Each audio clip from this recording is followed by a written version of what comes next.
The Brooklyn Nets, after a pretty decent start to the season, have really embraced the tank and are doing so beautifully over the past month and a half or so. And I think it is absolutely going to continue. Look, I'm probably not going to make many Brooklyn Nets videos this season, but I thought I might as well make one. I don't think I've talked about them really all year, but I do think it is worth at least addressing the impressive tank job that they've done as of late, their ability to regain all their picks in the Mikal Bridges trade, which has been a big bonus for them.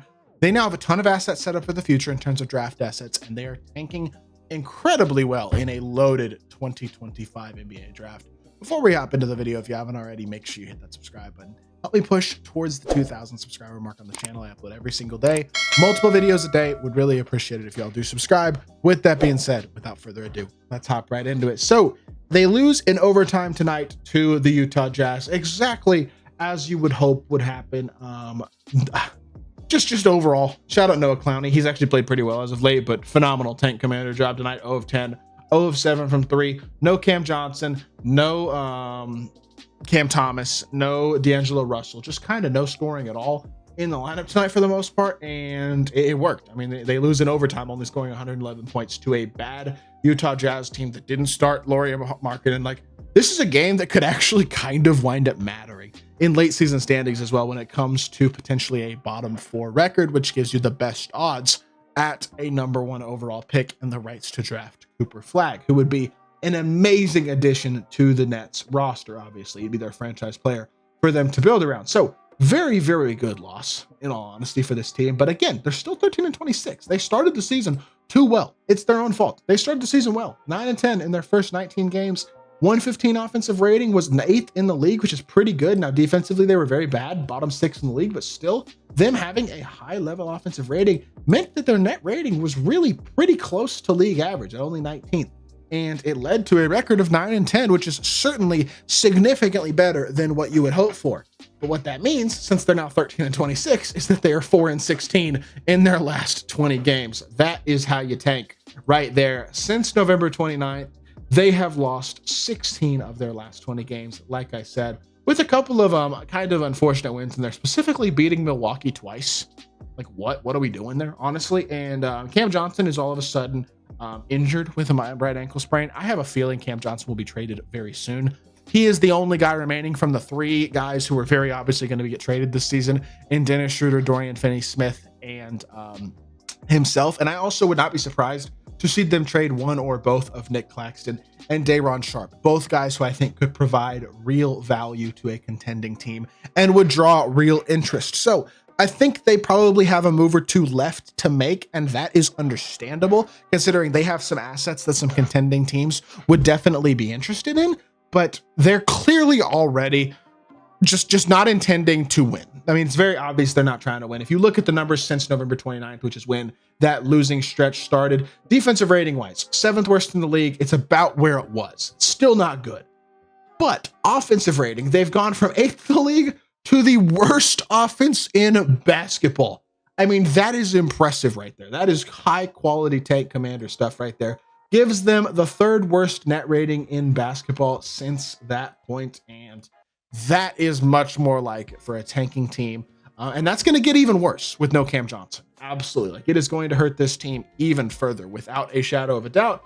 And honestly, I mean, it's going to once they trade Cam Johnson, this is going to become a team that basically is Cam Thomas and D'Angelo Russell when they play as the only offensive talent to a real tank commanders, and just they're going to get to go out and shoot 30 shots a game, but it's going to be tank commander time for those dudes for sure, especially Cam Thomas. We might get to see a 40-shot game from Cam Thomas. I mean, he might score 50 legitimately, but they're going to lose a ton of basketball games. And in all honesty, I mean, who's going to be left over to score the ball? Like Ben Simmons, Jalen Wilson, maybe Claxton or Day'Ron Sharpe, Zaire Williams, Keon Johnson, Tyrese Martin. Like, this is not a list of all-stars. Let's just put it that way, with the exception of obviously Ben, who used to be an all-star, but is certainly not the same player.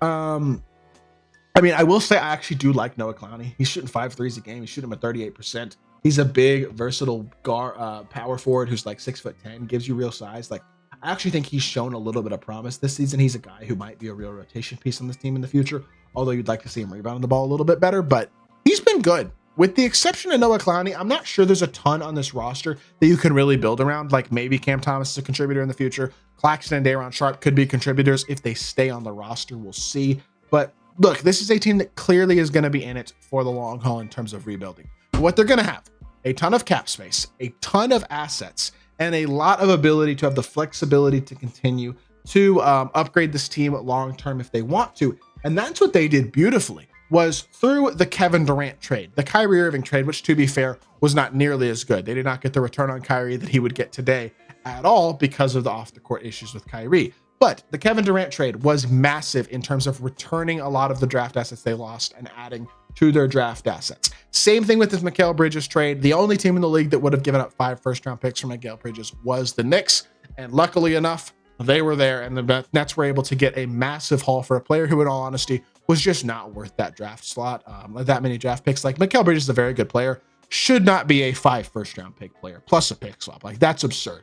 But what that gives them is a top 4 protected Milwaukee pick that'll convey this year, a pick from either Oklahoma City, Houston, or Phoenix, and their own 2025 pick, which again has the potential to be a top pick. Like, it could even be the number 1 overall pick, and then an unprotected Knicks pick as well, which again probably won't be great. None of these 3 other picks will be great, but it's 3 first-round picks. You might be able to get a good player or 2 out of that, and then obviously your own pick could give you a superstar. Next year, they only have their own first, but in 2027, again, they have Philadelphia's first. It's top 8 protected, but could easily convey. 2027, unprotected Knicks pick, and it doesn't show it, but they have their own 2027 pick, but it could be a pick swap with Houston. But either way, 3 first-round picks in 27 as well. 28, they have a pick swap with the Knicks, and 20 and a pick from either Phoenix or Philly as well in 28. I don't want to read through and figure out how exactly that pick swap could work, but whatever. 29, same thing, their own and the Knicks, as well as a Houston, Dallas, or Phoenix pick in 29. And it's just, you could look through this 2031 picks. Like, this is the type of assets that sets you up to potentially be able to draft a lot of good players in the future. But not only that, it sets you up with the assets to potentially make trades with these assets in the future if you do get lucky. And you do wind up with a guy like Cooper Flagg or another generational type. Well, generational talents don't come around very much. I'm not sure Cooper Flagg is even that, but he's definitely up there as one of the better prospects we've seen in a long time. And if you can end up with a couple guys like that in a real core over the next couple of years, they'll have the draft assets in 29 and 30 and 31 to potentially make moves then if they feel confident with those types of assets come 26 or 27. They can use all these future assets to continue to make moves, and they're probably going to add a couple more assets to the tool shed with the trade of Cam Johnson as well. And you look at the standings, look, the 9 and 10 start killed them in terms of tanking to a certain extent. But they are now only 3.5 games better than the 4th worst team in the league, which happens to be the Utah Jazz they lost to tonight. So that's a very good loss for them. But again, the Raptors are getting healthier, and if they play their guys, are probably going to win a little bit too many games. The Pelicans, same thing. Zion's healthy now. Now, there's some off-the-court stuff. They have some other injury issues, but they do, again, have a lot of guys healthy. They're probably going to win more games than they want to. The Trailblazers are a little too good. I don't think they're going to fall the way the Nets are in the second half of the season. The Jazz, again, they're well coached. They might win a few more games as well. The Hornets have been terrible, but the Hornets could also easily win a good chunk more games. We have half the season remaining, over the half the season remaining. And the Nets are very clearly committed to being one of the very worst teams in basketball for the rest of the year. I absolutely see a path to a bottom 4 record for them, and that will lead to the best chance for the number 1 overall pick. And either way, should lead to a very high pick and the opportunity to draft a franchise type player for this Nets team.